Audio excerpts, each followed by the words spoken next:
Melissa DeRosa, Secretary to the Governor. My left, in this fancy yellow jacket, Jano Lieber, all things MTA, subways, Long Island Railroad, Metro North. To his left, Kelly Cummings, Director of State Operations. To her left, Marie-Therese Dominguez, Commissioner, Department of Transportation. We have good news and we have less good news. Sunday, let's start with the good news. Good news is the Category 1 hurricane has been downgraded to a tropical storm. That is good news. And Tropical Storm Henri has moved to the east, headed back towards France momentarily. And that's good news for the state, because when the storm shifts east, it misses more of New York. This is the projected path in the blue. Again, this is the cone, what they call the cone of options. They're not quite sure where within this cone, but this is the projected cone of the storm. The red area surrounding the blue will be the areas of the state affected by the storm. So you have the storm track itself, and then you have the affected areas of the storm. But it moved about 40 miles east. It was first supposed to hit central Long Island, then it moved further east. Now it's basically projected to be about Montauk Point for the storm itself, not the affected area of the storm. This is the 8 a.m. storm track on the very bottom. That's where it was. It's projected to hit Long Island at about 11 o'clock, so that's about 1 hour. It then actually bends west again, which is the less good news for us. These maps always seem complicated. We try to get it simple. 11 a.m. Sunday, it hits Long Island, about Montauk, a little west of Montauk. The red is the affected area of the storm, wind, rain, etc.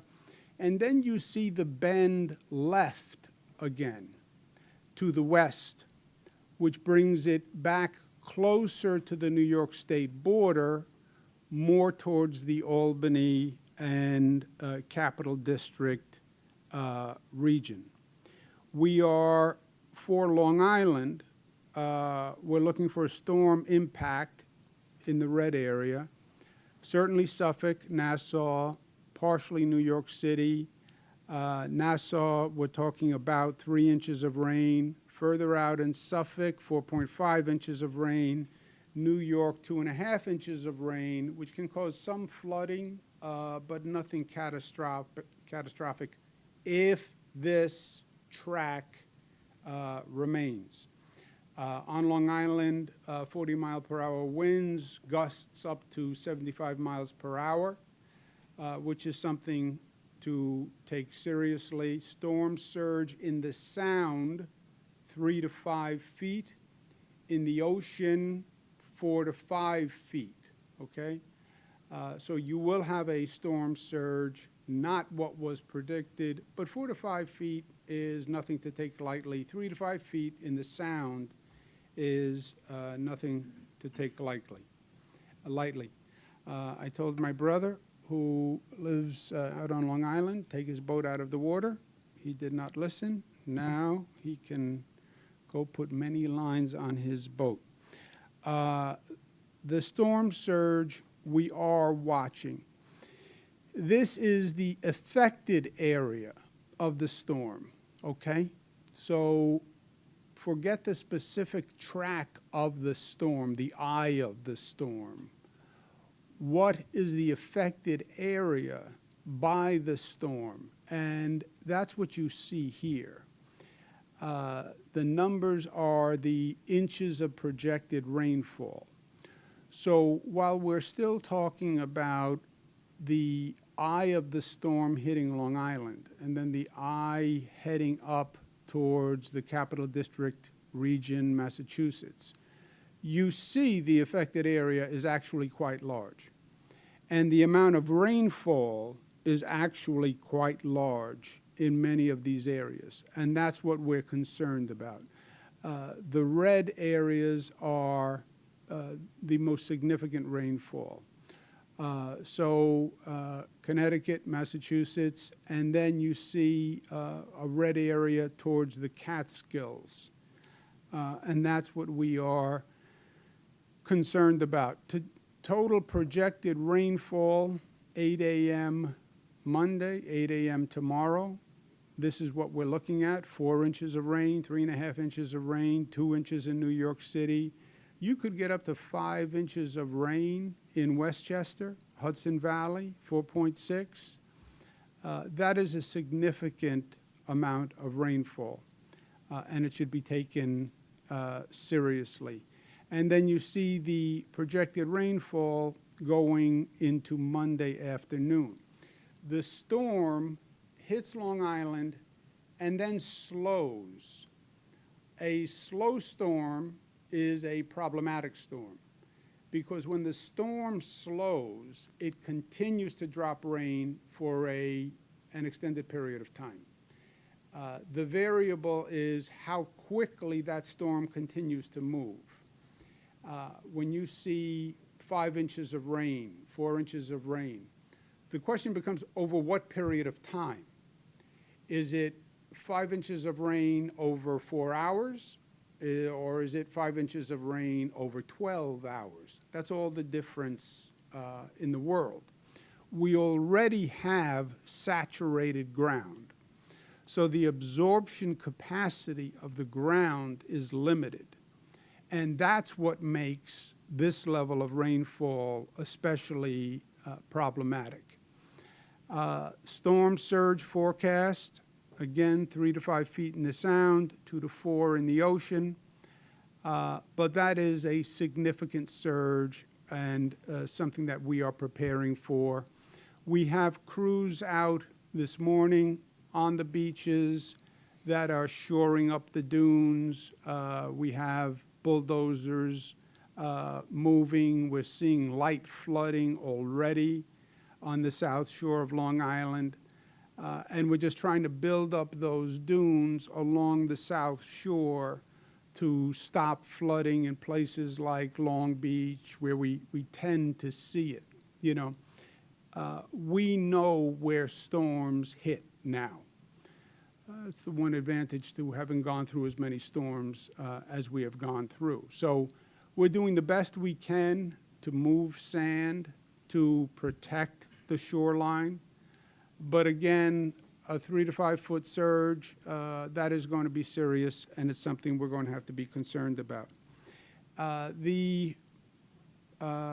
More good news, President Biden has approved our emergency declaration today. That is what's called a pre-landfall declaration. Very often we have an emergency declaration by the federal government after the storm. Why is the emergency declaration important? Because the emergency declaration triggers federal reimbursement. When we can obtain a pre-landfall declaration from the federal government, it means all the preparatory work we're now doing will also be subject to federal reimbursement. So all the deployment of troops, and we have deployed 500 National Guard, 1,000 state police, 500 pieces of equipment. There are DOT personnel, Department of Transportation personnel all across the state. You'll hear from the MTA and the Port Authority. They have been having people work all night long. We've moved equipment from as far away as Buffalo down to Long Island. When we have a situation like this, we go into what we call flex mode, where the area of the state that is affected, we flex all the equipment and personnel to that affected area. That is all very expensive.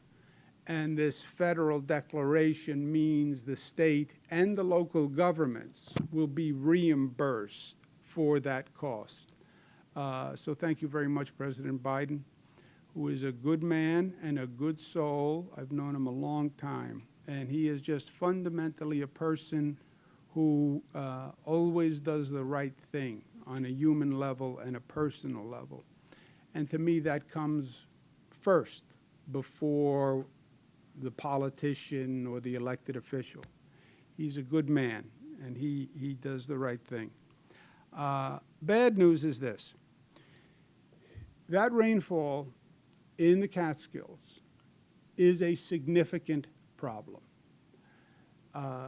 Remember, think Irene and Lee, not Superstorm Sandy. Think Irene and Lee. We sat in this room. It was forecast to hit New York City. And it turned, and it didn't hit New York City. And everybody said, whoa, amen, it didn't hit New York City. But when it turned, it hit the Catskills. And it hit the Catskills with rain. And rain, and a high level of rain over a short period of time, is highly problematic for that entire Hudson Valley. The Hudson Valley, think of the topography. You have hills, you have creeks. The water comes running down those hills, hits what was a creek, and turns it into a ravaging river. I have seen towns float away. We spent weeks and weeks digging out towns. I've seen homes floating by. Margaretville, Prattsville, small towns in these mountainous areas get devastated by the rain.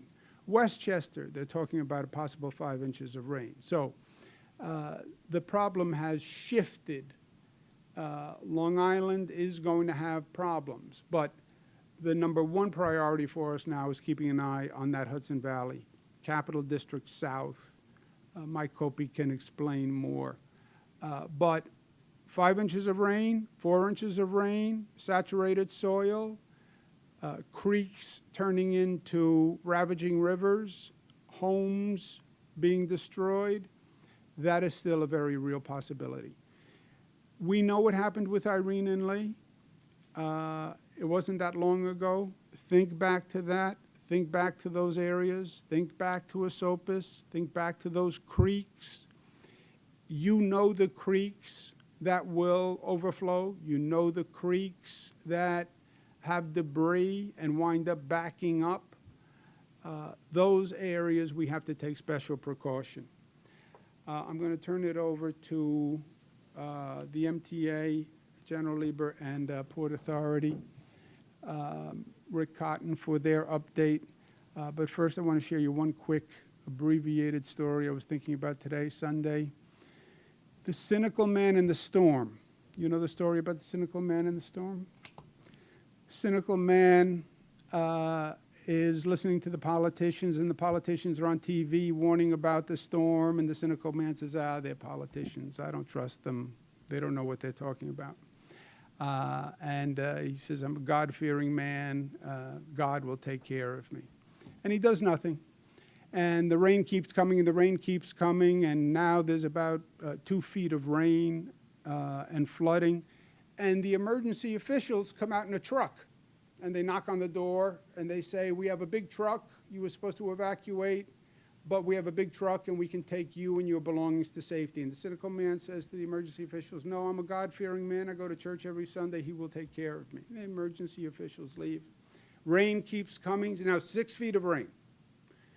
A boat pulls up in front of the house with the emergency officials. They say, there's 6 feet of rain. We have a boat. Come out. We'll put you in the boat. We'll take you to safety. Man says, no, I'm a God-fearing man. I go to church every Sunday. The Lord will take care of me. They said, I know you said that before, but now you're 6 feet of rain. No, they leave. Now it keeps raining, and the creek turns into a river, and it comes over the banks. Now the cynical man is standing on the roof of his home, and the water is up to his neck, and it is lapping his mouth. Just his head is above the water. and he's looking up at the sky, and he hears a rumbling sound. And from the rumbling sound, the clouds start to part. And he's looking up, and he's looking up, and it's a helicopter with the emergency officials. And they throw down a rope, and they say, grab the rope. It's still not too late. We can take you to safety. And the cynical man with his head above the water says, no, I'm a God-fearing man. I go to church every Sunday. The Lord will take care of it. They say, forget that. Grab the rope. Next scene, the cynical man is at the pearly gates, and he meets our Maker. And our Maker says, welcome to the pearly gates. And the cynical man says, well, thank you. It's good to be here. It's better than the alternative. But, you know, I'm confused. I went to church every Sunday. I'm a God-fearing man. I thought you would take care of me. And our Maker turns back to the cynical man and says, you're confused, I'm confused. I sent a truck, a boat, and a helicopter. What happened? So there's only so much we can do. It's up to you.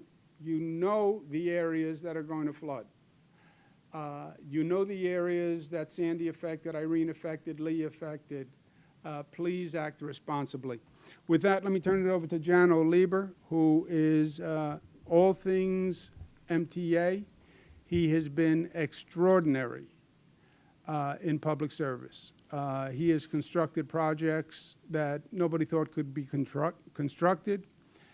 He did it when the entire bureaucracy told him it was impossible. L train tunnel, finishing the 2nd Avenue subway. And he's responsible for the operation now, and it could not be in better hands, in my opinion. Jano Lieber. Thank you, Governor. Thank you for your kind words.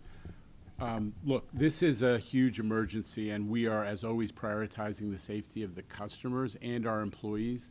Literally thousands of MTA staffers have been summoned back to work to engage in the preparations for this storm. We have been working the pumping infrastructure to make sure the subway system is not inundated. We've been deploying mobile pumping systems to be ready if there are areas that are inundated. Stuff like clearing drains, installing, plugging the vents in the areas of the subway system which are low-lying, which is something that we have now developed equipment for post-Sandy, and we've been deploying that in select locations. On the commuter railroads, we've got not just all the equipment and trucks and systems necessary to get rid of trees which are felled onto tracks, but we have patrol trains and rescue trains that are pre-deployed to be ready in the event, God forbid, that a train becomes stopped for some reason. So we are fully ready. We've got stone trains ready to rebuild the ballast of the track if the water does damage there. So the preparations have been extraordinary, and the result is that we have right now the New York City subway and bus system, New York City Transit, is operating without any suspensions. We have 3 diversions of bus routes because of localized water conditions, but we have been able to preserve the full operation of our bus and subway system. On Long Island Railroad and Metro North, we have suspensions of service, which we've been messaging aggressively to our customers to make sure everybody knew. Yesterday, starting early yesterday, to, if possible, to get off the east end of Long Island, that we were today suspending service on the Montauk branch east of Patchogue and on the Greenport branch east of Ronkonkoma. So we let everybody know it was time to move so they wouldn't be stuck. I think that messaging has been effective. On Metro North, we suspended entirely the New Haven line because that's right at the coast, and also the Harlem line, the branch that goes to Wassaic, which is in harm's way to some extent for the rain issues that you have identified. We also have relocated trains out of yards and other areas where they might be subject to some flooding. So especially in the New Haven yard, we moved the Metro North trains out. So everything has been done. We have all of the protocols in place, of course, for in the event of high winds and the standards we use in terms of wind velocity to close bridges. As of last night, we were barring tractor trailers and tandem trailers which didn't have full loads because those have some risk in wind but we're ready on all fronts. And the result is that I think the system is operating well because of those preparations. And MTA.info and the My MTA app will continue to provide real-time information to the public. And we urge folks, as you have said, if you don't need to travel, please stay home. And if you absolutely must travel in the city, please take mass transit. Thank you, Governor. Great. Thank you very much, Jano. We'll now go to Rick Cotton, who runs the Port Authority. Again, that's LaGuardia Airport, JFK Airport. We're in the midst, as you know, of building a new LaGuardia Airport while we operate the existing LaGuardia Airport. Easier said than done. But the LaGuardia Airport, which is well underway for those people who have been by it, it's going to be the first new airport in the United States of America in 25 years. So we're quite proud of that, and the JFK Airport. And Rick has been spearheading both of those projects. When he started, Rick, he had a full head of black hair just 2 years ago. So it gives you a sense of the kind of strain that he's been under. Rick Cotton. Thank you, Governor. Let me begin by saying that the Port Authority has mobilized hundreds of extra staff at all of its facilities to prepare for the storm, to be sure that all equipment is operating, all precautions have been taken, and to be in place in the event of any issues that do develop. And I want to begin by thanking the Port Authority employees who've responded to this assignment. Let me begin with the airports. This storm is having a significant impact on flight activity. Each of the airports has activated excuse me, its emergency operations centers. All communication with every aspect of the airports, airlines, maintenance, staff across the board is being coordinated through their emergency operations centers. And we have everything in place to be able to handle any problems that do develop. As of this morning, 23% of flights at LaGuardia have been canceled, 11% of flights at JFK have been canceled, 22% of flights at Newark have been canceled. Additional cancellations and delays may occur depending on the rain, the wind, and general weather conditions. So at this point, however, the airports do not expect any flooding conditions at any of the airports. All of the anti-flood provisions are in place, and we do not expect the surge to cause any flooding problems at the airport. However, travelers should be sure to check with their airlines in terms of the current status of their flights. With respect to our bridges, empty tractor trailers have been banned from the bridges leading from Staten Island to New Jersey, and the George Washington Bridge is watching the wind levels very carefully in the event such a ban needs to be imposed there. With that, Governor, I'll turn it back to you. Thank you. One thing to remember, we've gone through Superstorm Sandy, Irene, Lee, other tropical storms. The system has been redesigned because of those circumstances. So the MTA, for example, we installed pumps all through the MTA system. When you drive through tunnels, Hurricane Sandy, we had the Brooklyn Battery Tunnel, Queens Midtown Tunnel. Tunnels were actually filled with water. Army Corps of Engineers came up to help. They'd never pumped out a tunnel. They now have, you'll notice when you enter them, doors at both ends of the tunnels. And they were manufactured by a submarine company. So if it gets real, you'll see they will be closed. We close these submarine doors so the tunnels remain waterproof until after the occasion. Same thing with the Port Authority and the airports.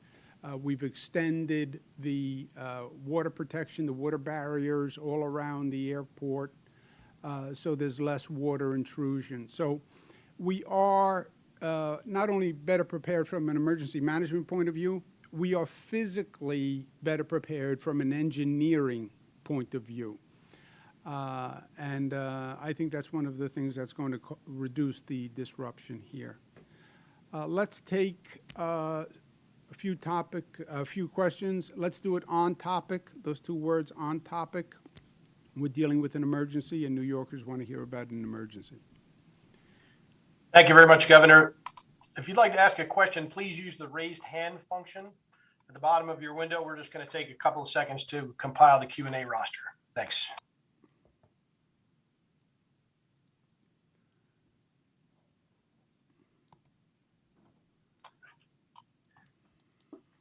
Governor, your first question comes from Kevin Duggan of AM New York. Kevin, your mic is open. Good morning, everybody. Can you hear me? Yes, Kevin?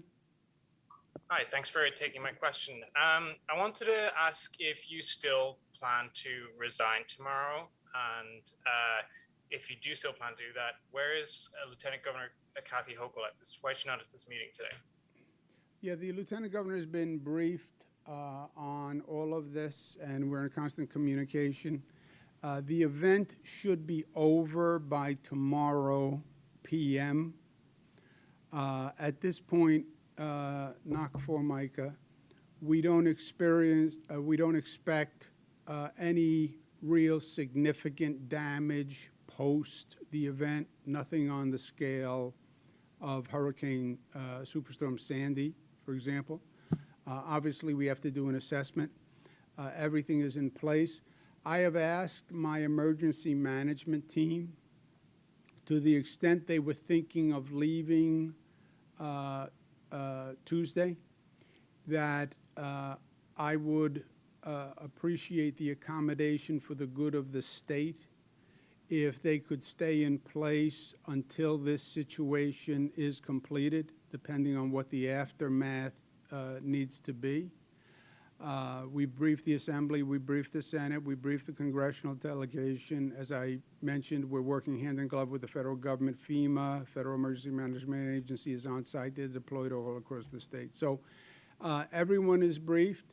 And yes, my final day is tomorrow, Tuesday morning. Governor, your next question comes from Clayton Guza of the Daily News. Clayton, your mic is open. Yeah, hi, can you hear me? I can hear you, Clayton. Hi, this is more for Jano than for you, Governor. Jano, two questions. You didn't give an update on the bridges and tunnels. This time last year when Isaias rolled through, you had, I think, 5 trucks blow over on the Verrazano. Is the Verrazano closed, or do you have a tractor-trailer ban, empty tractor-trailer ban? That's the first part. And the second part, how is Coney Island Yard looking right now? Is it at risk of being hit by the surge? The resiliency work at that location has not been completed, so I'm curious if the surge is threatening Coney Island Yard, and what's your plan for your bridges and tunnels, Jano? Well, first of all, Coney Island Yard is functioning. We did have 3 trains which got stopped by water in Coney Island Yard, but otherwise, the improvements that have been made post Sandy have started to yield benefit. And Coney Island Yard, which is a huge project where we are taking all of the cabling onto bridges to make sure that that incredibly important facility for the subway system can always function. The improvements have begun to yield benefit. So that's in good shape. On the bridges and tunnels, we have established standards for wind velocity. When we shut down, they're obviously science-based, and obviously they're going to be put into effect as soon as we reach those levels. We have not reached those levels yet, Clayton, but we have instituted, as you referred to, the ban on empty tractor trailers on the Verrazano starting last night, actually. Great. Let me say this, please, in closing. This is an evolving situation. We showed you the most recent track of the tropical storm. It is downgraded. That's good news. I don't want New Yorkers to say, oh, this is great, there's nothing to worry about. There is plenty to worry about. First, those tracks can change. And if that storm moves 40 miles west, we have a much different situation. And that is very possible. Also, besides the storm track itself, the affected area is very large. and the amount of rainfall is very large, and the potential for serious damage from flooding is very large. So please take precaution. We will continue to update you through the day if things change. We are still looking at a 24-hour period. This will not really be over, or we won't see the storm pass until about tomorrow, 2-3 p.m. So we have a long way to go. And if that storm, which is slowing down, if it slows and continues to drop rain, we're going to have real issues. So I said there's good news, I said there's bad news. But please, now is not the time to say we're out of harm's way. We are not out of harm's way. We'll update you if there's any changes today, and we'll speak to you tomorrow about where we are, and we'll also have a sense of what type of damage actually happened by tomorrow. But we're on it all today, all through tonight, until this storm passes and until we know what kind of damage has been done. And we ask you to remain attentive and cautious and smart. Do what you need to do, please. Don't be the cynical man and the storm. Thank you very much.